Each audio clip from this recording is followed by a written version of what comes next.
Hello friends, कैसे हो आप सब।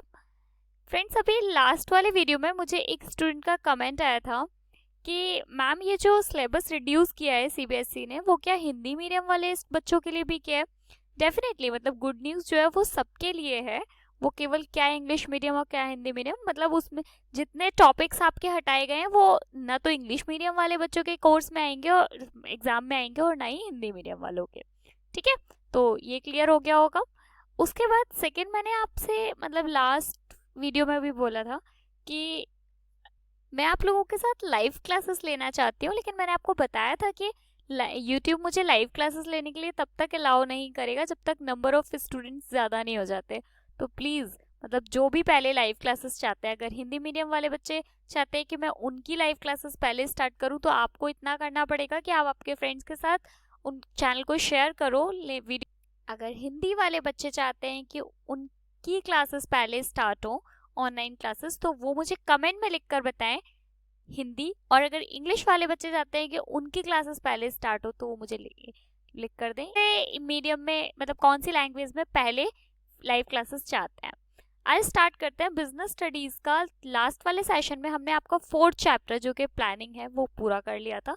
उसके 2 वीडियोस आपको मिल गए हैं। अगर आपने नहीं देखे हैं तो मैं लिंक आपको डिस्क्रिप्शन में दे दूंगी, आप उन्हें देख लीजिएगा। आज हम स्टार्ट करेंगे चैप्टर नंबर 5। चैप्टर का नाम है ऑर्गेनाइजिंग, जिसको हिंदी में बोलते हैं संगठन। सबसे पहले दी हुई है इसके डेफिनेशन यानी परिभाषा। बच्चों, हिंदी वाले जो बच्चे हिंदी लैंग्वेज में ले रहे हैं, आप सारे ही बच्चे, मतलब चाहे हिंदी स्ट्रीम के हो या इंग्लिश के हो, आप लोग साथ के साथ या तो नोट किया करो, अदरवाइज आप स्क्रीनशॉट ले लिया करो। ठीक है, स्टार्ट करते हैं। डेफिनेशन डेफिनेशन जो दी हुई है ये आपको एज इट इज सेम लिखनी पड़ेगी, इनमें आप अपने अकॉर्डिंग चेंजेस नहीं कर सकते। ठीक है, क्या होता है वो मैं आपको समझा देती हूँ, लेकिन ये आपको याद करना पड़ेगा। बिजनेस को वो सारी चीजें प्रोवाइड करना जो बिजनेस के लिए यूजफुल है, जो बिजनेस के लिए यूजफुल है, मतलब जो बिजनेस के काम आती है, जिनके बिना बिजनेस को सरवाइव नहीं कर सकता, नहीं चल सकता। कौन सी ऐसी चीजें हैं? जैसे रॉ मटेरियल हुआ, या मशीनरीज हुई, टूल हुए, कैपिटल हुई, पूंजी हुई। ये सारी चीजों के बिना बिजनेस क्या है, सरवाइव ही नहीं कर सकता है। लेबर हो सकती है, जैसे हिंदी वाली डेफिनेशन पढ़ते हैं, बहुत अच्छी डेफिनेशन दिया है, आपको क्लियर हो जाएगा। संगठन एक ऐसी प्रक्रिया है जिसके द्वारा उपक्रम के कार्यों को परिभाषित एवं वर्गीकृत किया जाता है और उन्हें विभिन्न व्यक्तियों को सौंपकर उनके अधिकार संबंधों को निश्चित किया जाता है। लोगों को काम दे दिया जाता है, उनको आप ये वाला डिपार्टमेंट संभालेंगे, आपको ये काम करना है, और क्या करते हैं उनको। इसके बाद में देखते हैं इसके स्टेप्स यानी प्रोसेस। ऑर्गेनाइजेशन की जो प्रोसेस है वो क्या है, संगठन प्रक्रिया के कदम। इसमें जो फर्स्ट वाला एक चीज इसमें भी आपको याद रखनी पड़ेगी, इसमें ये 4 स्टेप दिए हुए हैं, और जिनको चारों स्टेप को जो फर्स्ट नंबर पे है वो आपको फर्स्ट पर ही लिखना पड़ेगा, जो सेकंड पर है उसे सेकंड पर ही लिखना पड़ेगा, थर्ड वाला थर्ड पर और फोर्थ वाला फोर्थ पर। आपको ये आप अपने उससे चेंज नहीं, अपने मन से चेंजेस नहीं कर सकते। फर्स्ट वाला दिया हुआ है identification and division of work, यानी हिंदी में कार्य की पहचान और विभाजन। आप हमने लास्ट वाले चैप्टर में प्लानिंग पढ़ा, प्लानिंग तो हमने कर ली कि हमें क्या करना है, कैसे करना है, वो सारी चीजें। अब प्लानिंग करने के बाद जो ऑर्गेनाइजेशन की हम प्रोसेस का फर्स्ट स्टेप है वो ये है कि हम काम को डिवाइड करेंगे, काम को बांटेंगे, जिससे ना तो काम का रिपीटेशन होगा, रिपीटेशन मतलब पुनरावृत्ति, बार बार ना हो जाए एक ही काम, और ना ही उसकी वेस्टेज हो। जैसे मैंने लास्ट चैप्टर में भी आपको एक एग्जांपल दिया था, सेम एग्जांपल यहाँ पर हम अप्लाई कर सकते हैं कि 4 फ्रेंड्स कहीं घूमने जा रहे हैं और चारों में अच्छी प्लानिंग नहीं की, ठीक है, काम आपस में डिवाइड नहीं किए, तो क्या होगा, चारों ने एक दूसरे की टिकट्स खरीद ली। अब अगर यही काम ऐसा होता कि चारों ने एक दूसरे के साथ पहले से काम डिवाइड कर रखे होते कि भाई तुम टिकट्स खरीदोगे, तुम सब बाकी सब लोगों के लिए ये चीज अरेंज करोगे, वो अरेंज करोगे, ऐसे करके अगर डिवाइड किया होता तो क्या होता, वेस्टेज बच जाती और काम की ओवरलैपिंग नहीं होती, पुनरावृत्ति नहीं होती। आप साथ के साथ नोट करो या फिर स्क्रीनशॉट लो। फर्स्ट, उसके बाद में जो सेकंड है हमारे पास वो है डिपार्टमेंटलाइजेशन, जिसको हिंदी में बोलते हैं विभागीकरण। इसको हमने दो पार्ट्स में डिवाइड किया हुआ है। फर्स्ट है फंक्शनल बेसिस और सेकंड है डिवीजन बेसिस। फंक्शनल बेसिस को समझते हैं पहले। ऑर्गेनाइजेशन में जितने भी काम हो रहे हैं उन्हें फंक्शन के बेस पर डिवाइड कर दो। फंक्शन के बेसिस कौन से हो सकते हैं?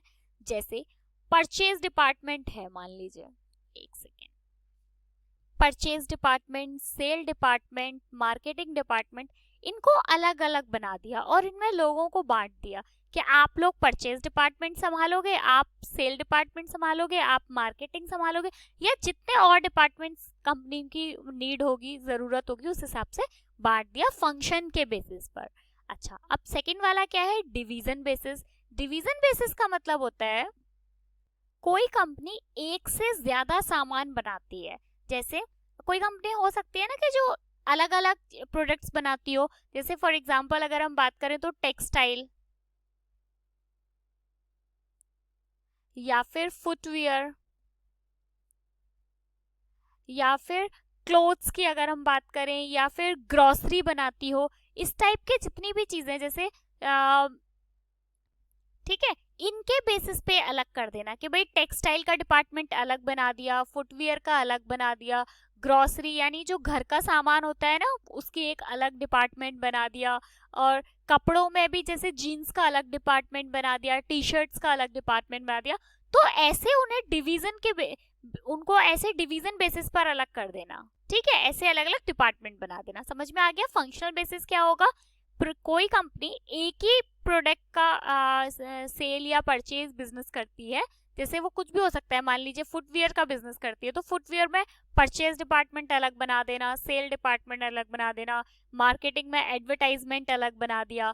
ठीक है, इस तरीके से। और डिवीजन बेसिस में क्या होगा कि एक ही कंपनी एक से ज्यादा तरीके के प्रोडक्ट्स निकाल रही है, एक से ज्यादा तरीके का के प्रोडक्ट का बिजनेस कर रही है। तो उसमें क्या होगा, जैसे मान लीजिए उसका कपड़ों का भी, कपड़े भी बनाती है, फुटवियर्स भी बनाती है, घर का सामान भी बनाती है, टी शर्ट्स भी बना रही है, जीन्स भी बना रही है, ट्राउजर अलग बना रही है। तो उनको इस बेसिस पे बांटना। समझ में आ गया?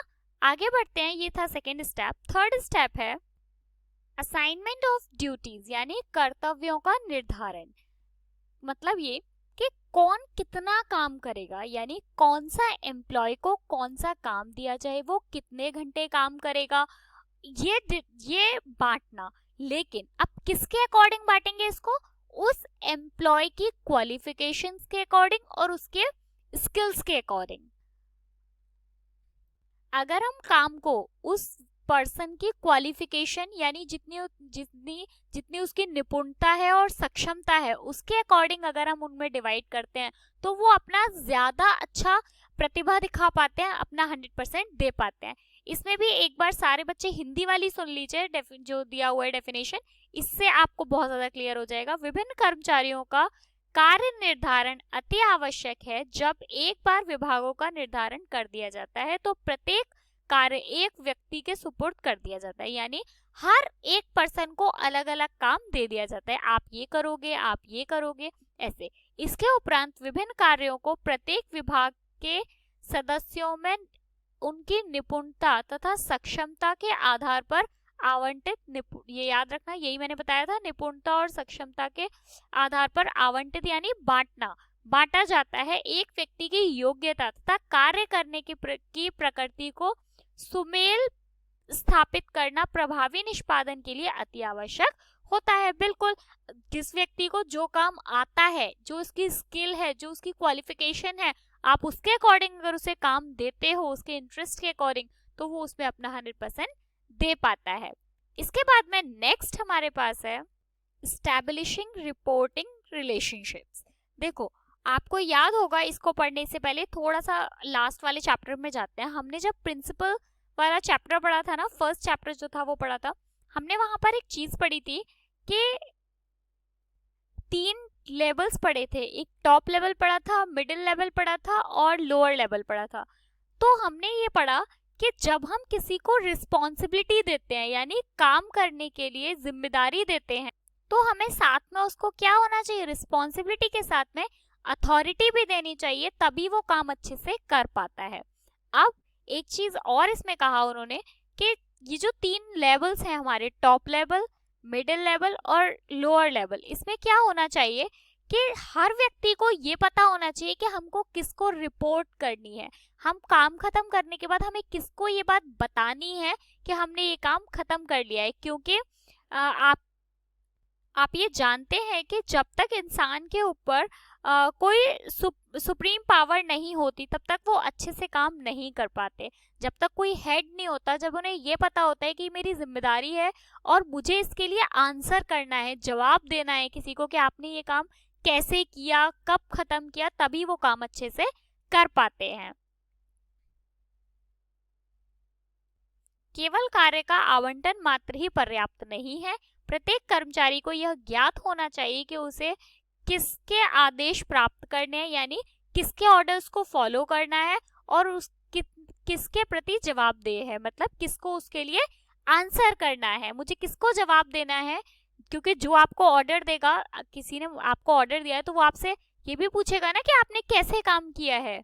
और तो ये हमने इसके चारों प्रोसेस को पढ़ लिया। इसके बाद में हम देखेंगे ऑर्गेनाइजिंग स्ट्रक्चर। बच्चों ये याद रखो, ये सबसे मतलब प्रोसेस से भी ज्यादा इम्पोर्टेंट है। मतलब इसमें हम कवर ही वो कर रहे हैं जो कि बहुत ज्यादा इम्पोर्टेंट है और बोर्ड एग्जाम्स के पर्पज से आपके लिए मतलब आएगा। उसके बाद में नेक्स्ट है ऑर्गेनाइजेशन स्ट्रक्चर, या इसको हिंदी में बोलते हैं संगठन ढांचा। बहुत ही इंपॉर्टेंट है आपके एग्जाम पर्पज से। समझते हैं क्या होता है। देखो होता क्या है, बहुत सारी चीजों को कलेक्ट करना, एक स्ट्रक्चर बनाया जाता है। बहुत सारी चीजों को कलेक्ट करके क्या होता है, एक स्ट्रक्चर बनाया जाता है जो ये बताएगा कि कौन किसे रिपोर्ट करेगा। जो अभी हमें ऊपर पढ़ के आए हैं, कौन किसे रिपोर्ट करेगा, कैसे काम होगा, किस डिपार्टमेंट में कैसे काम होगा, किस डिपार्टमेंट में कौन कौन से लोग काम करेंगे। इसको क्या बोलते हैं, एक स्ट्रक्चर तैयार करना, एक ढांचा तैयार करना। यही तो होता है ढांचे में कि सारी चीजें पहले से डिसाइड कर लेते हैं, कौन कितना काम करेगा, कौन सी शिफ्ट कितने घंटे की होगी, कौन कौन से एम्प्लॉयज इस वाले डिपार्टमेंट में काम करेंगे। तो इसको बोलते हैं एक ढांचा तैयार करना, एक स्ट्रक्चर तैयार करना। अब इस स्ट्रक्चर को दो भागों में बांटा है। देखो दोनों भाग आप ऐसे बनाकर आ सकते हो फॉर्मेट अपने एग्जाम में। Type of organisation structure, first वाला दिया है फंक्शनल और सेकंड हुआ है डिविजनल। सेम हिंदी में संगठन का ढांचा, एक कार्यात्मक और एक प्रभागीय संगठन ढांचा। सबसे पहले समझते हैं फंक्शनल स्ट्रक्चर यानी कार्यात्मक संगठन ढांचा। जब किसी फंक्शन के अकॉर्डिंग काम को बांटा जाता है तो उसे क्या बोलते हैं, फंक्शनल स्ट्रक्चर या फिर कार्यात्मक संगठन ढांचा। अभी हमने सेम ऊपर पढ़ा था, एक एग्जांपल देती हूँ और भी अच्छे से समझ में आ जाएगा। जैसे अभी हमने बात की, हम परचेज, एक ही चीज का बिजनेस हो रहा है कंपनी में या जो बिजनेस ऑर्गेनाइजेशन है उसमें किसी एक ही प्रोडक्ट बन रहा है, लेकिन परचेज डिपार्टमेंट को अलग बना दिया, प्रोडक्शन को अलग बना दिया, क्वालिटी कंट्रोल को अलग बना दिया कि भाई आप क्वालिटी का ध्यान रखेंगे कि हमारे जो प्रोडक्ट की क्वालिटी है वो कैसी होनी चाहिए। सारे डिपार्टमेंट्स अलग अलग बना दे, रिपेयर का अलग बना दिया कि अगर मशीनरीज खराब होंगी तो वो ये वाला डिपार्टमेंट संभालेगा। तो ये सारी चीजें किसके अंदर आएंगी, फंक्शनल स्ट्रक्चर यानी कार्यात्मक संगठन के अंदर। उसके बाद में सेकेंड है डिविजनल स्ट्रक्चर यानी प्रभागीय संगठन ढांचा। अगर किसी ऑर्गेनाइजेशन में, मोस्टली ऑर्गेनाइजेशन ये वाला जो संगठन है, स्ट्रक्चर है, उसको फॉलो करती है। ये वाली जो टाइप है प्रभागीय संगठन ढांचा यानी डिविजनल स्ट्रक्चर, वो केवल उन कंपनीज के लिए है, उन ऑर्गेनाइजेशन के लिए है जो कि एक से ज्यादा चीज का प्रोडक्शन कर रही है, एक से ज्यादा चीज का बिजनेस कर रही है। जैसे गारमेंट्स का एक अलग बना देंगे, गारमेंट्स पे भी जीन्स मान लीजिए है तो जीन्स का एक अलग, टी शर्ट्स है तो टी शर्ट्स का अलग डिपार्टमेंट, शर्ट्स हैं उनका अलग डिपार्टमेंट बना देंगे। उस ऐसे ही मान लीजिए उनके पास फुटवियर्स भी बनते हैं तो वो लेडीज फुटवियर्स का एक अलग डिपार्टमेंट बना देंगे, जेंट्स फुटवियर्स का एक अलग डिपार्टमेंट बना देंगे। यूनिफॉर्म बनती हैं अगर उनके वहाँ तो यूनिफॉर्म्स का एक अलग डिपार्टमेंट बना देंगे। तो इनको ऐसे डिवाइड किया जाता है डिविजनल बेसिस पर, ठीक है। अभी इस चैप्टर में एक दो छोटे छोटे से टॉपिक्स और रह गए हैं, इसकी ज्यादा से ज्यादा एक या दो वीडियोस आपको और मिलेंगी, छोटी छोटी इंपॉर्टेंट चैप्टर है, ध्यान से पढ़ना।